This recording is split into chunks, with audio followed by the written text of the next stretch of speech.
এমন হাজারো লিফলেট উঠছে এখন গাজা সিটির আকাশে। অসহায় আর ক্লান্ত ফিলিস্তিনিদের আবারও এলাকা ছাড়ার নির্দেশনা দিয়ে লিফলেট ছেড়েছে ইসরায়েলি বাহিনী। আমাদের দক্ষিণে যাওয়ার জন্য সতর্ক করা হয়েছে। আমরা সেখানে গিয়ে কি করব? দক্ষিণের মানুষও তো আমাদের মতোই সংকটে আছে। তাদেরও তো আমাদের মতো অর্থ নেই, কাজ নেই।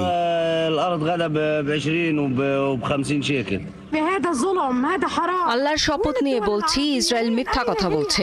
এখানে কোনো নিরাপদ জায়গা নেই। কেন তারা আমাদেরকে দক্ষিণে যেতে বলছে? আমাদের দেখার মতো কেউ নেই, একমাত্র আল্লাহ আমাদের রক্ষা করতে পারেন।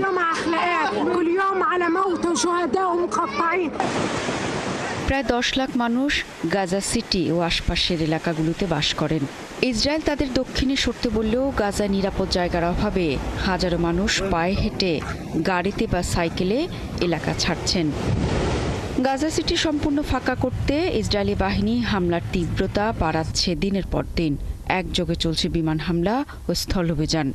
শনিবার ইসরায়েলি সেনাদের বর্বর হামলায় হতাহত হয়েছে আরও শতাধিক ফিলিস্তিনি। গাজা সিটি সহ পুরো উপত্যকায় ইসরায়েলের সর্বাত্মক আক্রমণের মধ্যেই হামাসের কাসসাম ব্রিগেড জীবিত ও মৃত মোট 48 জিম্মির একটি সম্মিলিত ছবি প্রকাশ করেছে।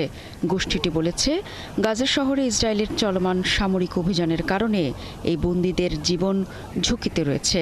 হামাস দাবি করেছে, ইসরায়েলি বন্দীদের গাজা সিটির বিভিন্ন এলাকায় ছড়িয়ে ছিটিয়ে রাখা হয়েছে।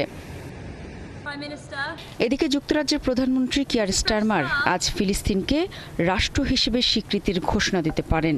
যুক্তরাজ্য ছাড়াও ফিলিস্তিনকে রাষ্ট্র হিসেবে স্বীকৃতি দেওয়ার ঘোষণা দিয়েছে ফ্রান্স, কানাডা, অস্ট্রেলিয়া, পর্তুগাল ও লুক্সেমবার্গ।